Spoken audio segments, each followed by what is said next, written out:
देखिए, पिछली क्लासेस में हमने देखा था अंशों पर जब सममूल पर निगमन किए जाते हैं तो उस पर्पज़ में हमने जनरल प्रविष्टियाँ देखी थी। आज हम उस पर क्वेश्चंस पे बात करते हैं। देखिए, क्वेश्चन देखते हैं। एक्स लिमिटेड ने 20,000 अंश 10 रुपये वाले प्रति अंश की दर से निर्मित किए हैं। इन पर 5 रुपये आवेदन पर, आवंटन पर 3 रुपये तथा 2 रुपये प्रथम व अंतिम मांग पर दे थे। सभी मांगे मांगी गई, आवश्यक जनरल प्रविष्टियां करी। सबसे पहले क्वेश्चंस में हमें यह देखना होगा कि हमें जो कैपिटल दी हुई है वो किस नेचर की है। मोस्टली आपको क्वेश्चंस में 3 प्रकार की कैपिटल गिवन होगी।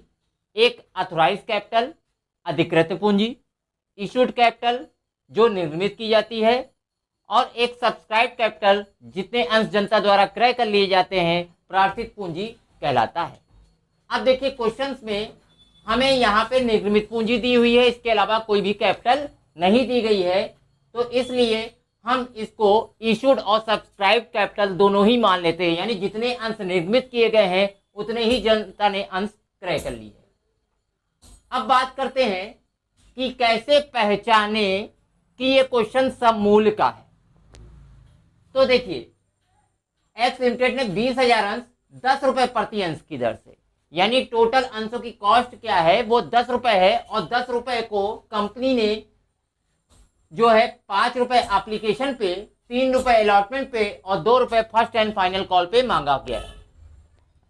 तो यहाँ पे 10 रुपये जो टुकड़ों में मांगा गया है वो 5, 3, 8, 2, 10, यानी टोटल 10 रुपये मांगे गए हैं। यानी हमने पिछली क्लासेस में देखा था कि अगर हम 10 वाला पेन 10 रुपये में सेल करते हैं तो वो सममूल होता है। तो यहाँ पे सेम 10 रुपये ही आ रहा है, इसलिए ये सममूल का क्वेश्चन है। अब एक हम समरी बना लेते हैं कि एप्लीकेशन पे टोटल 20,000 शेयर्स थे और 5 रुपये एप्लीकेशन पर देना था, तो कितना हो गया 1 लाख रुपीस। इसी तरह से अलॉटमेंट पे देखते हैं, टोटल शेयर 20,000 के और 3 रुपये मांगा गया था, यह आ गया 60,000 का। और इसके बाद फर्स्ट एंड फाइनल कॉल पे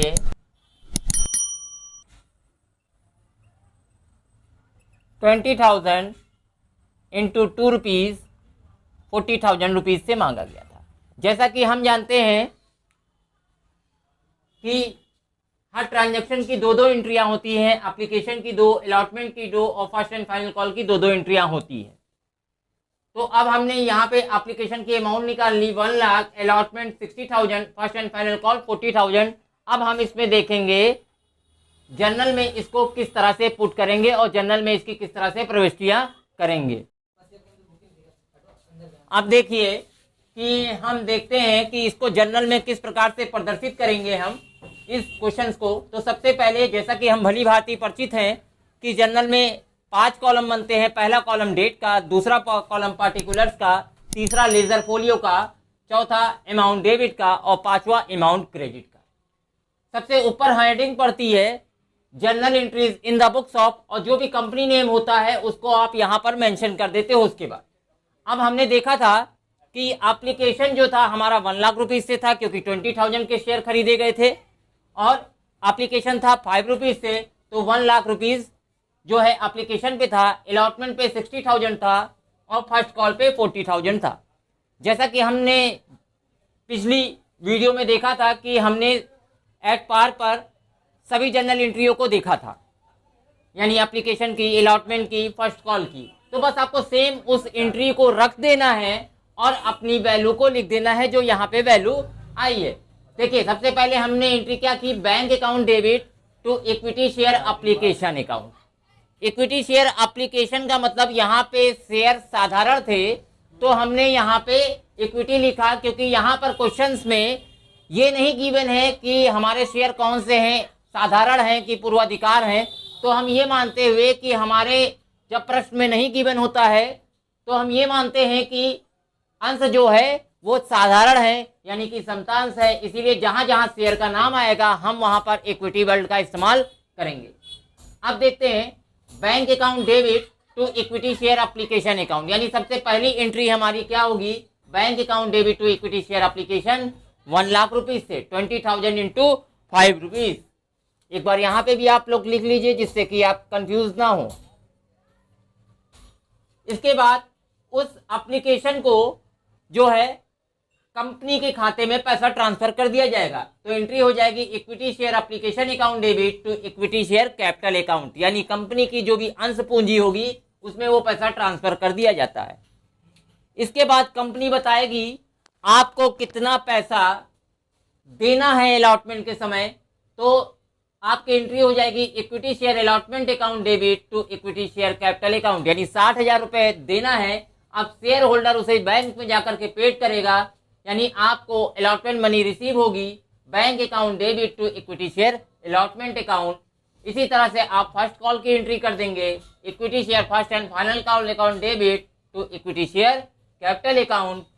और फिर इसके बाद जो है शेयर होल्डर जो है पहली इंस्टॉलमेंट का जो पैसा है वो जाकर के बैंक में जमा करेगा, तो bank account debit to equity share first and final call account. तो इस तरह से हमने जनरल प्रविष्टियां समूल पर करना सीखा। और इसके बाद जो है आप इसकी पीडीएफ चाहें तो लिंक से ले सकते हैं। और इस तरह से हमने आज क्या सीखा कि समूल पर अंशों के निर्गमन पर क्या क्या एंट्री होती है, किस प्रकार से हम प्रश्न को करेंगे। नेक्स्ट वीडियो में हम प्रीमियम की बात करेंगे और प्रीमियम पर बात करेंगे कि प्रीमियम पे चर्चाएं करेंगे और प्रीमियम के क्वेश्चंस पे देखेंगे।